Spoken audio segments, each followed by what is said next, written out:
अस्सलामुअलैकुम। Straight talk में खुशामदीद। आपके साथ मैं हूं आयशा बख्श। पाकिस्तान की खुफिया इदारे की रिपोर्ट के मुताबिक ईरानी तेल की स्मगलिंग जो निगरान दौर में क्रैकडाउन के नतीजे में आधी होकर रह गई थी, इसमें दोबारा 67% इजाफा हो गया है। बलूचिस्तान के 5 अजला के 6 ज़मीनी और समंदरी रास्तों से यौमिया 89 लाख लीटर ईरानी तेल पाकिस्तान स्मगल किया जा रहा है, जिसका 70% इस्तेमाल बाकी 3 बड़े सूबों में हो रहा है। सिविल खुफिया इदारे की जानिब से 44 सफ़हात पर मबनी रिपोर्ट 4 अप्रैल को तैयार की गई है, जिसमें ईरानी तेल की स्मगलिंग में मुलव्विस बलोचिस्तान के कई मौजूदा अरकान असम्बली, साबिक सूबाई वुज़रा और सियासतदानों समेत 105 बड़े स्मगलरों, 4 सूबों के 100 करप्ट एहलकारों और ईरानी तेल की फरोख्त में मुलव्विस 533 गैर कानूनी और गैर लाइसेंस याफ्ता पेट्रोल पंप्स की निशानदही की गई है। पाकिस्तान में सालाना 2 अरब 80 करोड़ लीटर ईरानी तेल स्मगल होकर आ रहा है। इससे कौमी खजाने को कम अज कम 227 अरब रुपए का नुकसान होता है। रिपोर्ट के मुताबिक ईरानी तेल की स्मगलिंग चेक पोस्टों पर तैनात एहलकारों की मिली भगत के बगैर मुमकिन ही नहीं। इसी खुफिया इदारे की जानिब से स्मगलिंग से मुतालिक तैयार की गई ये तीसरी रिपोर्ट है। एक रिपोर्ट में ईरानी तेल के कारोबार में 29 सियासतदानों, 90 सरकारी हुक्काम और 995 पंप्स की निशानदही की गई थी। पाकिस्तान स्टेट ऑयल की गाड़ियां भी ईरानी तेल की स्मगलिंग में इस्तेमाल होती हैं। आम इंतखाबात के बाद ईरानी तेल की स्मगलिंग दोबारा यौमिया 89 लाख लीटर यानी 67% तक पहुंच गई है। पंजाब और सिंध में कायम मुश्तरका चेक पोस्टों की कारकर्दगी बेहतर नहीं तो बलोचिस्तान और केपी में कायम तकरीबन तमाम ही मुश्तरका चेक पोस्टों पर रिश्वत और सिक्योरिटी अमले की स्मगलरों के साथ मिली भगत अब भी जारी है। ताज़ा रिपोर्ट के मुताबिक इस वक्त रोजाना 1800 से 2000 ईरानी साख्ता गाड़ियां सरहद पार से पेट्रोल और डीजल की तरसील के लिए इस्तेमाल होती हैं। रिपोर्ट में इंकशाफ किया गया है कि बलोचिस्तान में अस्करियत पसंद गिरोह भी ईरानी तेल की स्मगलिंग से हासिल होने वाले मुनाफे में हिस्सा वसूल करते हैं। कलदम बलोच मुसल्लह तंजीमों, Baloch liberation front, Baloch liberation army, बरास वगैरह ये तेल की स्मगलिंग से बिल वास्ता ताल्लुक होने का शुबहा जाहिर किया गया है। निज़ाम में मौजूद खामियों से मकामी सियासतदान, स्मगलर, मुतल्लिका ज़िले इंतजामिया और सिक्योरिटी इदारों के एहलकार फ़ायदा उठाते हैं। कई सियासतदान भी ईरानी तेल की स्मगलिंग में मुलव्वस हैं। इनमें कई साबिक वुज़रा और अहम सियासतदानों के भाई भी शामिल हैं। हसास इदारे ने इस बुराई की रोकथाम के लिए जिम्मेदार तमाम इदारों को अपनी अपनी सफ़ों में काली भेड़ों की शिनाख्त के लिए अंदरूनी निगरानी बढ़ाने, सख्त कवानीन मुतारिफ कराने और सजाएं बढ़ाने पर जोर दिया है। क्या मामला इतना ही आसान है कि अगर सब कुछ पता है, निशानदेही है तो रोक लो और पकड़ लो, या मामला बहुत पेचीदा है, सब कुछ पता होने के बावजूद भी पकड़ नहीं हो पा रही? इसी पर गुफ्तगू रहेगी। पैनल में है अबसार आलम, शहजाद चौधरी, जैगम खान और इफ्तिखार अहमद। प्रोग्राम का पहला सवाल आप सबके लिए। यौमिया 89 लाख लीटर ईरानी तेल की स्मगलिंग, खजाने को 227 अरब रुपए का नुकसान, सियासतदानों समेत 105 स्मगलर, 100 करप्ट एहलकार, 533 गैर कानूनी पेट्रोल पंप्स की निशानदही। क्या ठोस कार्रवाई मुमकिन हो पाएगी? इफ्तिखार साहब। Anti narcotics force, FBI, custom, civil arm forces और सूबाई हुकूमतें, क्या उनके पास ये रिपोर्ट नहीं थी? अफसोस नहीं होता? बाज़ का इंसान को खुद ही अपने अंदर से उसका इंसान बोल उठता है कि यार बस बहुत हो गई। क्या बताएं आपको? गाड़ियों की तादाद बता दी, पेट्रोल कितना जा रहा है वो बता दिया, कितने लोग हैं वो बता दिए, लोगों के नाम बता दिए। अगर रियासत 220 अरब रुपए लूटने वाले लोगों के नामों के बावजूद उनको गिरफ्तार करने की सलाहियत नहीं रखती, उन पर हाथ नहीं डाल सकती, तो फिर मुझे सा नालायक और नाअहल आदमी ये सवाल करने पर बिला वजह बदनाम होता है कि जनाब फिर हुकूमत कर क्या रही है? इदारे किस लिए हैं? क्या इदारे मुबैना तौर पे 220 अरब रुपए के हिस्सेदार हैं? इस रिपोर्ट से तो यही पता लगता है। आप 220 अरब रुपए की हिस्सेदारी कर रहे हैं और रियासत को आप नुकसान पहुंचा रहे हैं, और इन पैसों में से आप उन इंतहा पसंद गिरोहों को भी पैसे दे रहे हैं, उनको फाइनेंस कर रहे हैं। आपके मुख्तलिफ कवानीन मुल्क में हैं कि इस किस्म की दहशतगर्द तंजीमों को जो आदमी फाइनेंस करेगा उसको पकड़ लेंगे, जेल में डाल देंगे, जमानत नहीं होगी। और भाई इस रिपोर्ट में तो लिखा हुआ है उनको दे रहे हैं।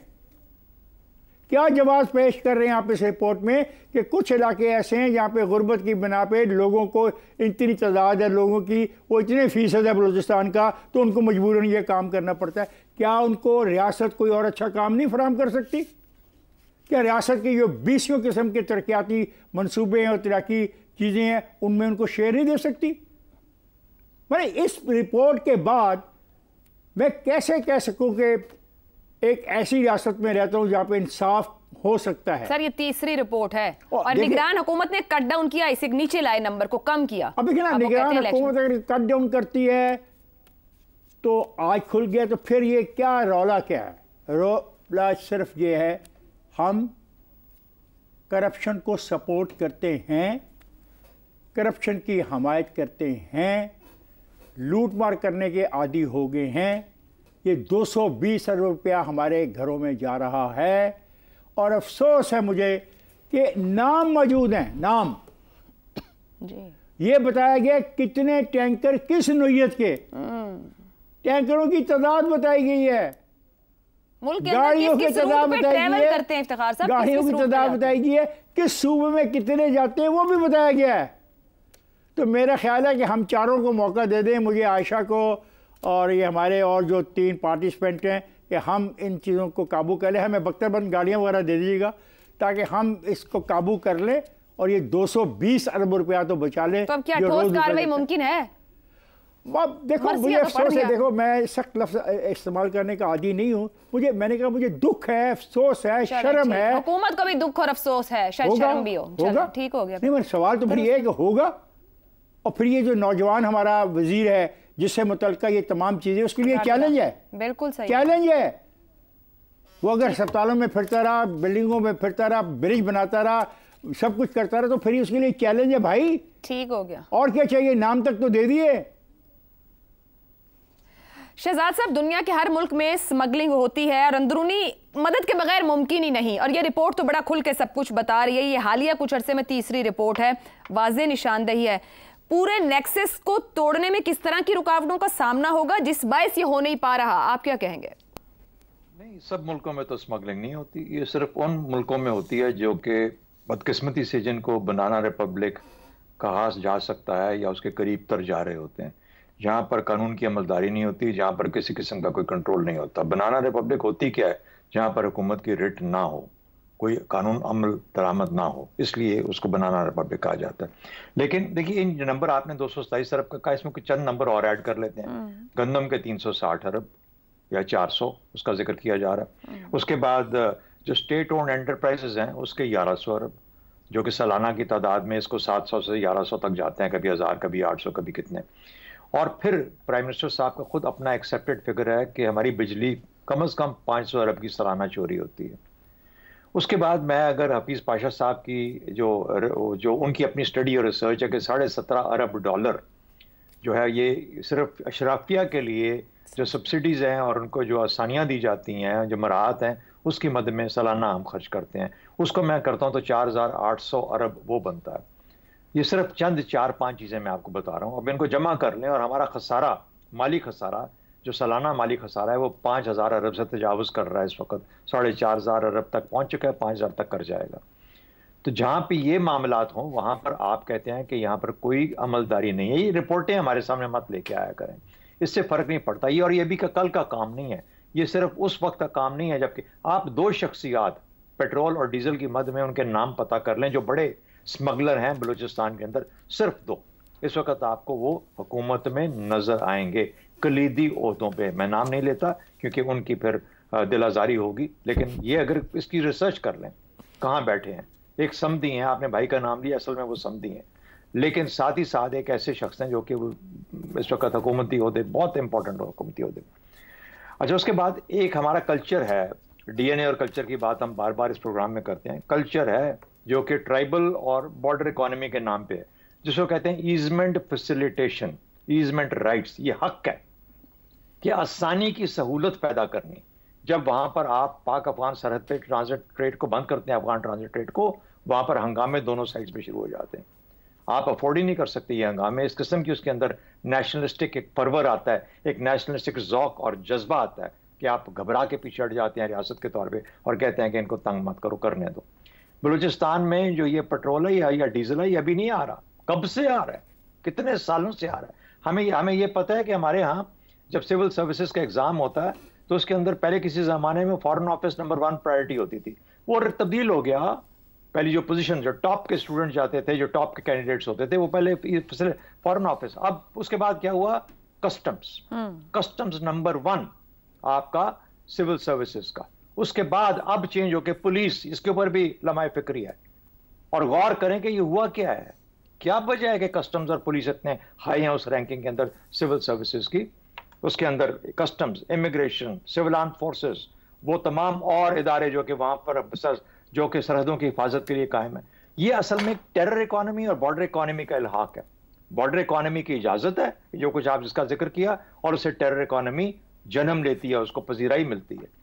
तो ये वो चीजें हैं। शहजाद साहब, पता है कलामी की माजरत, क्या ये मजबूरी है कि हम भुगते हैं, या दहाइयों की जो करप्शन या नेक्सस इतना स्ट्रक्चर्ड हो गया है कि इसको ब्रेक करना मुश्किल है रियासत के लिए? मैंने आपसे जिक्र किया ईजमेंट फैसिलिटेशन, ये आपकी आईनी और कानूनी एक कहते हैं कि हद है जो कि मुतय्यन कर दी गई है आपके अंदर, कि आपने बॉर्डर के अंदर डिस्टर्बेंस क्रिएट नहीं करनी। जो आने जाने वाले लोग हैं उनको आने जाने दें।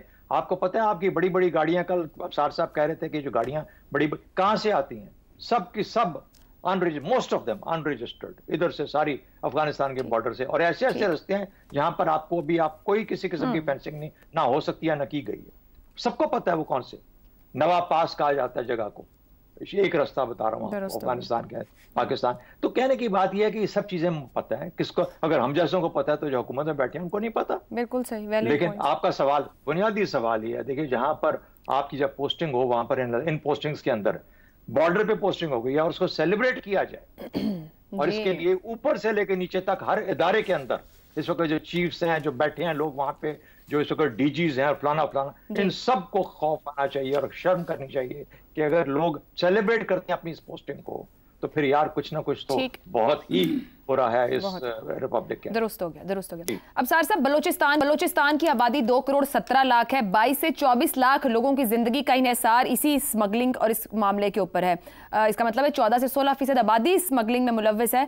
तो क्या वसाइल लूटे जा रहे हैं सूबे के, और फिर अवाम के साथ भी ज्यादती हो रही है? ये करप्शन, स्मगलिंग, क्या यही वे फॉरवर्ड है? इसका कोई ब्रेकअप करने का रियासत के पास तरीकाकार नजर आता है? रिपोर्ट तो सब कह रही है। शहजाद साहब ने बहुत अच्छी बातें की हैं, साथ उन्होंने बनाना रिपब्लिक की बात भी की है, तो मेरे लिए आसान हो गया थोड़ा सा बात करना आपके दोनों अल्फाज का सहारा लेके, अगर मैं कर सकूं। देखिए, सबसे पहला तो मेरा एतराज़ है कि आपने जब ये बात की है सवाल में, और आपने कहा सियासतदानों समेत इतने करप्ट एहलकार और इतने स्मगलर, ये जो मैं इस पे एतराज़ मेरा, प्लीज़ इस पे इंटरफेयर न कीजिएगा, मैं आप पे नहीं, हमारे एक वैसे ही मिजाज बन गया है कि गाली निकालनी है ना, 100 जुराइम हो रहे हैं तो हमने सियासतदान बीच में से अगर एक मिल गया, 10 मिल गया, नाम देते ना कितने सियासतदान हैं, 10 है, 15 हैं, 100 हैं।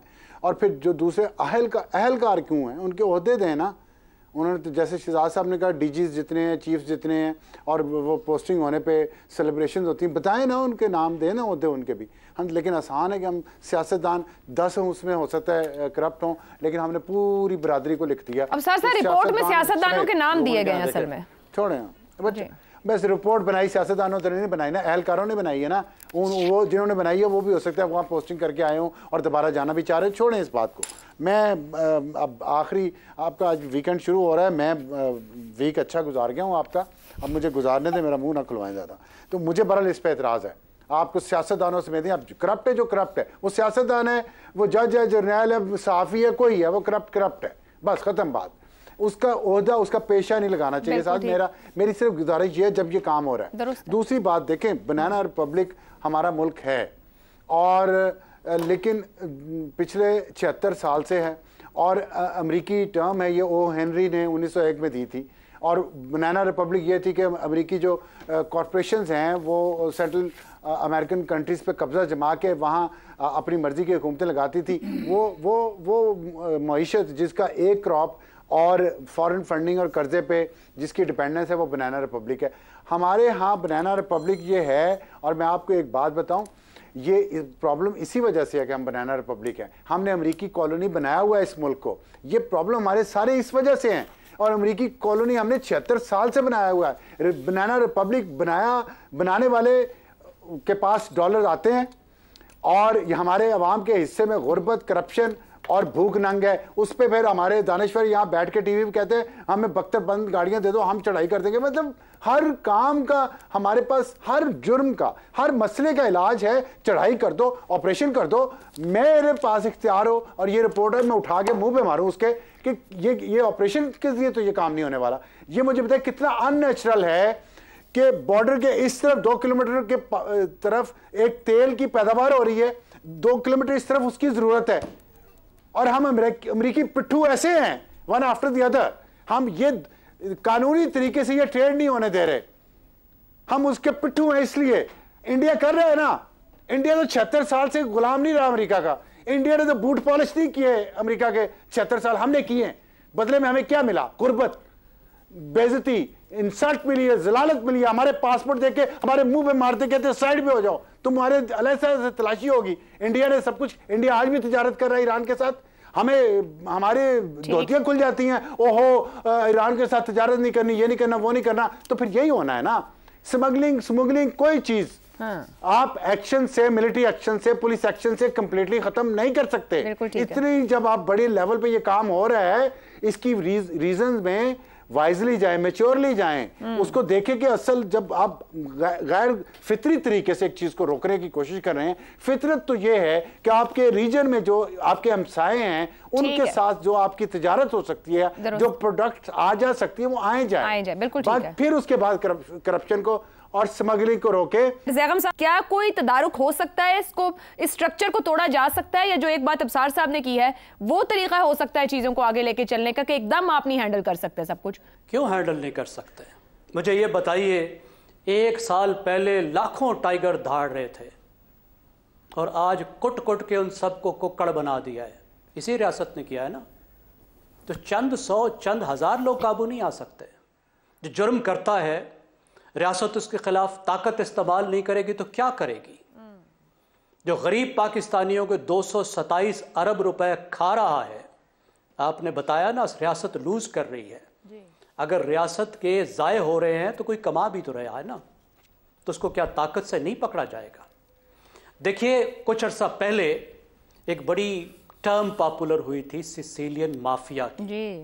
मेरे ख्याल में माफिया का जो लफ्ज़ है ये बड़ी ज़्यादती है, इसलिए कि जहाँ माफिया होती है वहाँ माफिया और अशराफिया अलग होती है। जब हम इटली की बात करते हैं, जब हम कोलंबिया की बात करते हैं, तो आप फिर पेब्लो एस्कोबार की बात करते हैं, फ्रैंक कोस्टेलो की बात करते हैं। आपको पता है ये माफिया वाले हैं, बाकी अशराफिया वाले। आप मुझे बताइए, 80 की दहाई और 90 की दहाई में पाकिस्तान हेरोइन की स्मगलिंग का सबसे बड़ा मरकज था। एक हेरोइन के स्मगलर का नाम तो मुझे बता दीजिए, जिन लोगों ने बिलियंस ऑफ डॉलर्स कमाए थे। आपको क्या उनके नाम आते हैं? कौन है वो, कहाँ हैं? सिवाय 1-2 के जिनको अमरीकियों ने पकड़ लिया था, बाकी कहाँ हैं? आप थोड़ी सी जुस्तजू करें, आपको पता चल जाएगा कहाँ हैं। वो अशराफिया का हिस्सा हैं, वो असम्बलियों में बैठे हैं, वो मुल्क की एलीट का हिस्सा बन चुके हैं। यहाँ अशराफिया में और माफिया में कोई फ़र्क नहीं है। बलूचिस्तान सिंध के उस तरफ है, पंजाब के उस तरफ है, दरमियान में दरियाए सिंध है। अटक से लेकर कराची तक सिर्फ 5 पुल हैं। आप कहें तो मैं आपको गिनवा देता हूँ।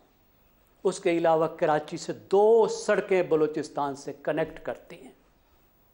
2000 टैंकर गुजर कर जाते हैं। कहाँ से गुजर कर जाते हैं? यही 5 पुलों से गुजरते हैं ना, इन्हीं 2 सड़कों से गुजरते हैं ना। कितने लाख की नफरी चाहिए 5 पुलों पे बैठने के लिए, ये देखने के लिए कि बलूचिस्तान से कैसे तेल आ रहा है। तेल तो इधर से जाना चाहिए, वहां तो कोई रिफाइनरी नहीं है। कितनी बड़ी रॉकेट साइंस है। सही हो गया। क्या ये सब कुछ शमूलियत के बगैर हो सकता है? तो वो जो कहते हैं ना, शरीके जुर्म ना होते तो मुखबरी करते हैं। वाह, ठीक है जी, शरीके जुर्म ना होते तो मुख्य सवाल हमारे पास भी बहुत हैं। रिपोर्ट देखकर यही सवाल कर रहे हैं कि क्या मुमकिन है? जवाब हुकूमत ही देगी। एक ब्रेक, और ब्रेक के बाद सोलराइजेशन से हुकूमत खौफजदा क्यों?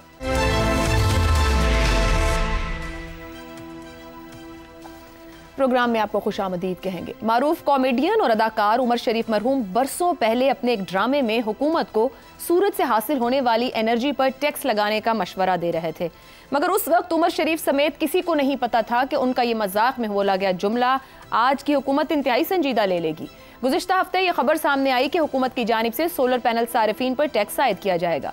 सोलर सारिफीन से फी किलोवाट 2000 रुपए टैक्स वसूल होगा। खबर के बाद प्रिंट, इलेक्ट्रॉनिक और डिजिटल मीडिया पर हुकूमत को शदीद तनकीद का निशाना बनाया गया, जिसके बाद पावर डिवीजन की जानिब से सोलर एनर्जी पर टैक्स लगाने की खबरों की तरदीद कर दी गई। मगर अब मौजूदा इत्तलात के मुताबिक वजारत तवानाई ने नई सोलराइजेशन पॉलिसी पर काम शुरू कर दिया है। नई पॉलिसी के मुताबिक हुकूमत नेट मीटरिंग बिजली के रेट को 50% मजीद कम करेगी। बाय बैक बिजली के रेट को 22 रुपए से कम करके सिर्फ 11 रुपए फी यूनिट कर दिया जाएगा। यहाँ ये बात काबिल जिक्र है कि हुकूमत सारिफीन को करीबन 70 रुपए फी यूनिट बिजली फरोख्त कर रही है, मगर वही हुकूमत वही यूनिट सोलर सारिफीन से खरीदेगी सिर्फ 11 रुपए में। नई पॉलिसी की वजह से नेट मीटरिंग सारिफीन की सरमाए की रकम 3 की बजाय 5 साल में पूरी होगी। पॉलिसी की मंजूरी विफाकी काबीना से ली जाएगी। वजारत तवानाई के मुताबिक नेट मीटरिंग के बायस ऑन ग्रिड सारिफीन पर सालाना 110 अरब रुपए का बोझ पड़ता है। गुज़िश्ता एक साल में 60% इजाफे के बाद इस वक्त मुल्क में सोलर सारिफीन की तादाद 1.5 लाख है। इमरान खान के दौर में हुकूमत ने clean and green movement programme के तहत सोलर पैनल्स पर 17% टैक्स आयद किया था। अप्रैल 2022 में हुकूमत बनने के चंद दिन बाद ही वजीर आजम शहबाज शरीफ ने सोलर पैनल्स पर 17% ड्यूटी को फौरी तौर पर खत्म करते हुए सोलर पैनल को हर घर की जरूरत करार दिया। मगर आज उसी शहबाज के दौरे हुकूमत में सोलर सारिफीन के लिए मुश्किलात पैदा की जा रही हैं। अवाम जो इस कदर महंगी बिजली अफोर्ड करने से कासिर हैं, वो किसी न किसी तरह खरीद कर या किस्तों पर सोलर सिस्टम इंस्टॉल करवाते हैं और न सिर्फ खुद सस्ती बिजली इस्तेमाल करते हैं बल्कि हुकूमत को इजाफी यूनिट्स इंतहाई सस्ते रेट पर देते हैं।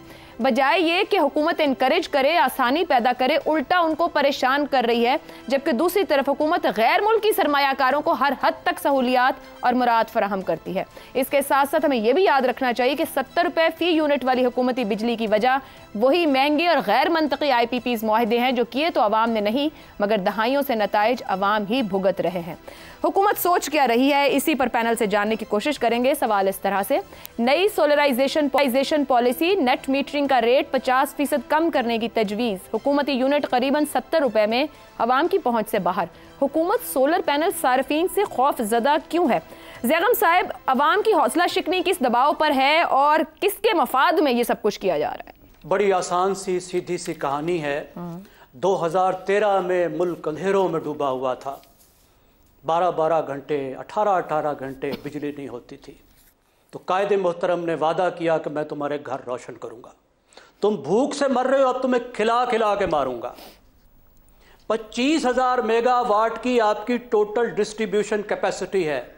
कायदे मोहतरम ने 48,000 मेगावाट के वायदे कर लिए, प्लांट लगा दिए, 17,000 के पाइपलाइन में है। नतीजा क्या निकला है कि पिछले साल 1,400 अरब कैपेसिटी चार्जेस के, यानी उन बिजली घरों के किराए के हुकूमत ने देने थे, और ये हर साल इस तरीके से जमा हो रहे हैं। किस मुल्क में? जहां पे 150 सरकारी यूनिवर्सिटियों को 65 अरब रुपए देते हुए सरकार को दंदल पड़ते हैं, वहां जो बिजली घर लगा लिए गए हैं वो 1400 अरब रुपए साल में अपना किराया वसूल करते हैं, बगैर बिजली बनाए हुए बैठे बिठाए वसूल करते हैं। कितने बड़े अरस्तु हम पे हुक्मरान है। ये उन लोगों की बात करें जिनसे बेहतर इकानमी को कोई समझता नहीं है, जिनको लाया गया है कि इकानमी बड़ी खराब हो गई है, बादशाहों जैसे पहले तुमने कारनामे किए थे, आके दोबारा कारनामे करो। दुनिया रिन्यूएबल्स की तरफ जा रही है। ठीक, भारत 81,000 मेगावाट प्रोड्यूस करता है सोलर से, पाकिस्तान सिर्फ 1200 करता है। लोगों ने अपनी जेब से सोलर लगाए हैं, इसलिए लगाए हैं कि अफोर्ड नहीं कर सकते, और जो सोलर लग जाता है वो हर साल कौमी दौलत को बचाता है। इसलिए बचाता है कि उसके लिए कोई गैस नहीं मंगवानी पड़ती, आपको कोई तेल नहीं मंगवाना पड़ता, वो मुसलसल मुल्क को मुफ्त बिजली दे रहा होता है। 22 रुपए आप उनको दे रहे हैं, 22 रुपए तो गैर मुल्की जो सोलर प्लांट है उसको भी दे रहे हैं ना, तो अपने लोगों को नहीं दे सकते। नहीं, चलो नहीं दे सकते तो आप ये बताएं कि कैसे इसको प्रमोट करेंगे, कोई प्लान नहीं है। 3 साल से ज्यादा का टाइमर हमारे पॉलिसी मेकर्स की खोपड़ी में है ही नहीं। ठीक हो गया जी। जो 2 साल पहले सोचा, आज वो खत्म। जो आज सोच रहे हैं आगे 3 साल में वो कारामद नहीं होगा। अभी तो पता नहीं आज जो कर रहे हैं उनको कैसे हम भुगतेंगे। अभी सवाल तो है कि सोच भी रहे हैं या नहीं। अफसार साहब, मई 2022 में पीडीएम हुकूमत जो भी मैंने बात भी की, उस वक्त 17% सेल्स टैक्स वजीर आजम ने खत्म करके कहा कि सोलर हर घर की जरूरत है और ज्यादा लोगों को इस तरफ जाना चाहिए, एनकरेज किया। आज वो कह रहे हैं कि इससे मसाइल पैदा हो रहे हैं। ये किस किस्म की पॉलिसी है जो खुद उनको भी समझ नहीं आ रही? ये जो अभी जैगम साहब ने बात की, और क्या 10 साल पहले नहीं हमें सोलर पर चले जाना चाहिए था जब ये आईपीपीज की भरमार कर दी यहाँ पर? देखिए, ये बात 10 साल पहले सोलर बहुत महंगा था। खैर, वो थोड़ा बहुत तो जाना शुरू हो गए थे हम। और बात यह है कि यही तो पॉलिसी प्रॉब्लम्स हैं, यही तो इंस्टेबिलिटी किसको कहते हैं, political instability and economic instability, policy instability, यही तो है कि किसी इन्वेस्टर को, किसी भी कंज्यूमर को ये पता ही नहीं है कि मैं अगर आज सोलर लगवा लूँगा तो 2 महीने 4 महीने बाद क्या पॉलिसी होगी। इसी तरह सीएनजी गैस किट्स लगवाई पूरी गाड़ियों में कई साल तक यहाँ पे वो चलता रहा, एक स्कैंडल, स्कैम ही था वो भी। जब लोगों ने वो किटें लगा ली अपनी गाड़ियों में, उसके बाद आपने बंद कर दी। तो किस लिए एक्सपेरिमेंट किया था? अब आपने ये सोलर को प्रमोट किया, खुद प्रमोट किया इतने सालों तक, और हुकूमत ने खुद भी लगाए, तो इसका मतलब बड़ा अच्छा काम था, बड़ी अच्छी चीज़ थी और है अच्छी चीज़। कुदरत की तरफ से एक, ना उसका एनवायरनमेंट, ना क्लाइमेट को कोई नुकसान, ना एनवायरनमेंट को नुकसान, ना ही आपको, जैसे जैगम साहब ने कहा, बाहर से कुछ मंगवाना पड़ता है सिवाय सोलर पैनल्स के, तो वो भी अब मज़ीद सस्ते होते जा रहे हैं। तो लोगों को लगाने दें। अच्छा, दूसरी बात ये कहते हैं जी कि मिडिल क्लास, इतने बड़े घर हैं, मिडिल क्लास अगर इस मुल्क में थोड़ी सी उसे सहूलत होती है तो मसला क्या है? हुकूमत को क्या मसला है इससे? आप इंडस्ट्रियलाइजेशन जो कर रहे हैं, इंडस्ट्रियल लेवल पे जो प्रोड्यूस कर रहे हैं, फैक्ट्रीज हैं, वो अपना लगा के अगर वो बेच रही हैं तो वो ठीक है, आप उन पे लगा लें अलग। लेकिन आम कंज्यूमर को, जिससे अपने, आप यकीन करें, मतलब मैं मिडिल क्लास हूँ, मैं पिछले कई सालों से इरादा कर रहा हूँ, मैं नहीं लगवा पाता, मेरे पास इतने पैसे नहीं बचते कि मैं सोलर लगवा लूँ। तो मैं, जिन्होंने लगवाए हुए हैं, उन्होंने पता नहीं किस तरह पैसे जमा करके, कमेटियां डाल के, कर्ज लेके लगवाए हैं कि ज़्यादा बिजली के बिलों से जान छूटे। तो आप उनके पीछे पड़ गए कि आप नेट मीटरिंग में पहले भी इन्होंने रद्दोबदल किया, अब फिर करना चाह रहे हैं। किस लिए? आम जो लोग हैं, इस मुल्क के शहरी हैं, जिन्होंने एक सोल्यूशन निकाला, आपने पॉलिसी बनाई, उनको इनकरेज किया, उन्होंने उस पर अपनी इन्वेस्टमेंट की, अपने घरों को ख़राब किया, उसकी शो ख़राब की, और ताकि इसलिए कि उनके बिलों में थोड़ी बचत हो जाए। तो उस पर भी आप लेके अब अपना, ये करप्शन नहीं तो और क्या है? इंडिपेंडेंट पावर प्रोड्यूसर्स जो आपकी गलत पॉलिसी की वजह से, जिनको इतने पैसे देने पड़ रहे हैं हमें, साथ वो फर्नेस पे चलाते हैं, उस पर हम अलग अज़र मुबादला खर्च करते हैं, उनको मजीद बचाने के लिए। ठीक है, आप सोलर वालों के पीछे पड़ गए। बस एक ही बात समझ आती है कि अवाम की दोनों जेबों में हाथ है, हुकूमत की इसकी आदत हो गई। ये ब्रेक लेते हैं, उसके बाद शहजाद साहब की राय इस पे जानेंगे।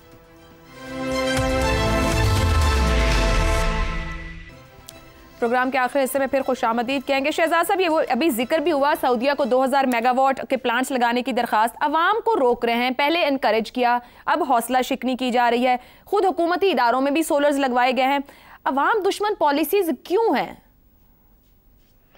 शुक्र है इसमें किसी डीजी का या चीफ का रोल नहीं है, लेकिन इस तरह करते हैं। देखिए, बात ये कायदे खुर्द ने, जब ये कायदे खुर्द कह रहा हूँ, जब उनका ये हुक्म आया कि टैक्स बड़ा ख़त्म कर दिया जाए, तो ये किसको फ़ायदा पहुँचाने के लिए टैक्स ख़त्म कर दिया गया था मुल्क के अंदर सोलर पैनल्स पे? ये कौन था उस वक्त बड़ा किरदार जिसके लिए ये एक बाज़गश्त थी कि उसको फैसिलिटेट करने के लिए सोलर पैनल्स की एक खुली, इस यही तरीका था। जब एक दौर के अंदर ये हुआ था कि स्क्रैप के जहाज आ गए थे गाड़ियों की शक्ल के अंदर, और उनको फिर लेके अंदर आना था, तो फिर ओवरनाइट एसआरओज इशू हो जाते हैं और उनको लाया जाता है। आरपीपीज और आईपीपीज का सफर जैगम साहब ने आपको बता दिया कि आज हम जहां खड़े हैं, 12% पाकिस्तान में सालाना 12% बिजली कम से कम खपत हो रही है हर साल के साथ जी। एवरी ईयर 12% रिडक्शन है, और इधर आईपीपी, आरपीपी, सोलर पैनल बढ़ाई ही जा रहे हैं। तो शुक्र है कि कोई ना कोई, अभी इसका कम से कम ये कहा जा सकता है कि यार जिनकी जिम्मेदारी है, कोई बैठ के कोई एक मरबूत किस्म का प्लान कोई दे, सोलर को कहाँ लगाना है, किसको क्या लगाना है। यहाँ पर तो पूरे के पूरे प्लांट उठा के, आईपीपीज या जो भी इनके हमारे प्लांट्स हैं, उठा के उन बेल्ट में ले जाया जाता है जहां पर की इजाजत नहीं है क्या बिजली के कारखाने लगाएं। ये किसके दौर में हुआ? ये कौन सा कायद था, मोहतरम या खुर्द, जिसके जमाने में ये सारा कुछ हुआ? बदकिस्मती है हमारी कि हम आज के दौर में जी रहे हैं जिसके अंदर के पाकिस्तान के अंदर कोई चीज किसी भी तरीके से इंटीग्रेटेड पॉलिसी के तौर पे एग्जिस्ट नहीं करती। ये हमारी बदकिस्मती है। तो ये है मेरे ख्याल में वो जो हम कहते हैं ना बार बार व्हाट अबाउटिज्म, उसने ये किया तो इसलिए ये भी जायज है, ये हुआ तो इसलिए वो भी जायज है। ऐसा नहीं हो सकता। हर एक को अपनी अपनी खड़े होकर जिम्मेदारी, और जितनी तबाही इन लोगों ने मचाई है वो अनबिलीवेबल है। अब हम आज इस खड़े होकर वहां बातें करते हैं ना सारे, इनसे ये पूछा तुम्हें ये आज पता लगा है? जब कर रहे थे, जब हरकतें कर रहे थे ये वाली, उस वक्त नहीं पता था कि मैं किसकी जेब में हाथ डाल के कितना माल निकाल रहा हूं? और ये फिर जाता किधर है माल? पाकिस्तान में रहे तो फिर भी हम कहें यार चलो पाकिस्तान में कहीं ना कहीं पे इस्तेमाल हो जाएगा, नजर नहीं आता पाकिस्तान के अंदर भी। 5,000 अरब इस वक्त आपको कहते हो कि हमारे ऊपर वो सर्कुलर डेट है, तो 5,000 अरब ही होना चाहिए ना इसके बाद, और क्या होगा? अब जो कुछ हो रहा है, जिस तरीके से आप इन्वेस्टर्स बुला रहे हैं, जो काम, अब कम से कम इसके अंदर कोई रब्त क्रिएट कर लो पॉलिसी के अंदर। पॉलिसी है ना, ये तो आपने बनानी है। ये कोई बदकिस्मती से किसी और को दे दो, SIFC को दे दो, वो कर लेगा। अगर नहीं देना तो खुद कर लो। तो इसलिए खुदा का वास्ता है थोड़ा सा व्हाट अबाउटिज्म छोड़ें कि 76 साल में ये हुआ इसलिए आज भी ये जायज है, ऐसा काम नहीं चल सकता। ठीक, इफ्तार साहब, गैर मुल्की सरमायाकारों को हर तरह की सहूलियात देने के लिए तैयार है, इंसेंटिव्स देने को तैयार है। अवाम बिजली पैदा करके आप जो उनको 60-70 रुपए में दे रहे हैं, आप उनसे 20 रुपए में भी लेने को तैयार नहीं है। ये क्या रवैये हैं? हुकूमत तो जिम्मेदार होती है सहूलत देने को, मैं ये अवाम की दोनों जेबों में हाथ डाल के कि हमें सस्ती बिजली ना देनी पड़ जाए किसी तरह। उनको मुश्किल ये हो रही है कि वो जो बिजली खरीद चुके हैं, जो वादे कर चुके हैं, जो दस्तखत कर चुके हैं, जो वादे कर चुके हैं, उसमें फ़र्ज़ करो वो 100 यूनिट पैदा करते हैं। उन 100 यूनिटों में आप जैसे तेज़ जो लोग हैं 4 यूनिट ख़ुद पैदा करने लग गए हैं। अब वो किसके कहने पे और रास्ता दिखाने पर? ये इन्होंने दिखाया कि उसके लिए कि वो जो सोलर पैनल मंगवाने थे किसी दोस्तों ने, तो ड्यूटी फ्री कर दी गई। उन्होंने सोलर पैनल तो मंगवा लिए, उस वक्त भी अपने किसी का फायदा किया जब ड्यूटी फ्री किया। और सोलर पैनल बिक गया। मुझे ज़रा बात करने दीजिए ना, मैं अपने अंदाज में, एक देहाती अंदाज में समझाना चाह रहा हूँ। आपने जितनी IPP VPs इकट्ठे किए हैं वो 100 यूनिट पैदा करते हैं। 4 यूनिट आपने पैदा करने शुरू कर दिए, पैसे उन्होंने 100 यूनिट के देने हैं। अब इन 4 यूनिटों के लिए भी उनको थोड़े बहुत पैसे आपको देने पड़ रहे हैं। और लफ्ज़ ये इस्तेमाल किया जा रहा है कि जो 4 यूनिट आप पैदा कर रहे हैं जिस पे उनको आपको कुछ पैसे देने पड़ते हैं, उससे गरीब बिजली इस्तेमाल करने वाले का बोझ बढ़ रहा है।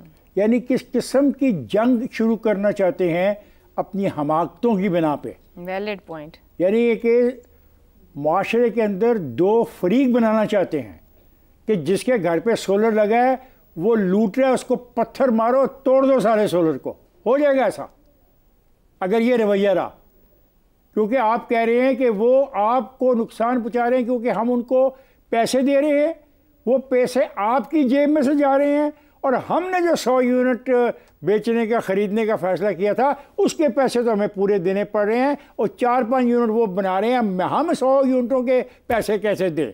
उस 100 यूनिटों के पैसे देने के लिए इनके पैसे कम कर दो। ये है जी सादा सी कहानी जो मुझे समझ आई है। इससे ज़्यादा मैं पढ़ा लिखा मतलब नहीं खुद हुकूमत कहीं जिम्मेदार नहीं। 15 साल में लाइन लॉसेस और बिजली चोरी की हमने जितनी कहानी के ऊपर शहजाद साहब ने किस मद में अरबों खाए जा रहे हैं, करप्शन हो रही, सब्सिडीज, उनको नहीं पकड़ सकते। तो बात फिर वहीं पहुंची, दोनों हाथ अवाम की जेब में डाल जितना निकाल सकते। बिल्कुल। और क्या है, ये क्या मामला है? यानी मुझसे जो वायदा किया गया कि वो मुझसे इतनी यूनिट खरीदेंगे इस कीमत के ऊपर, और वो मेरे पे एहसान नहीं कर रहे थे। सरमाकारी मैंने की, पैसे मैंने लगाए, सोलर के लिए पैसे मैंने लगाए, मैं बकौल इसके छतों के सुराख मैंने किए।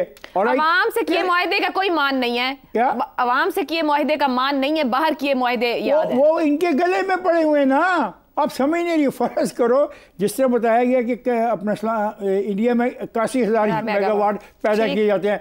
अगर हमने 81,000 मेगावाट पैदा करने शुरू कर दिए तो इन्होंने जो IPP के साथ वायदे किए वो कौन पूरे करेगा भाई? असल रोला वो है। हुकूमत को देखने की जरूरत है, अवाम की तरफ कुछ हमदर्दी भी रख ली जाए। आज के प्रोग्राम से इतना ही, इजाजत दीजिए, अल्लाह हाफ़िज़।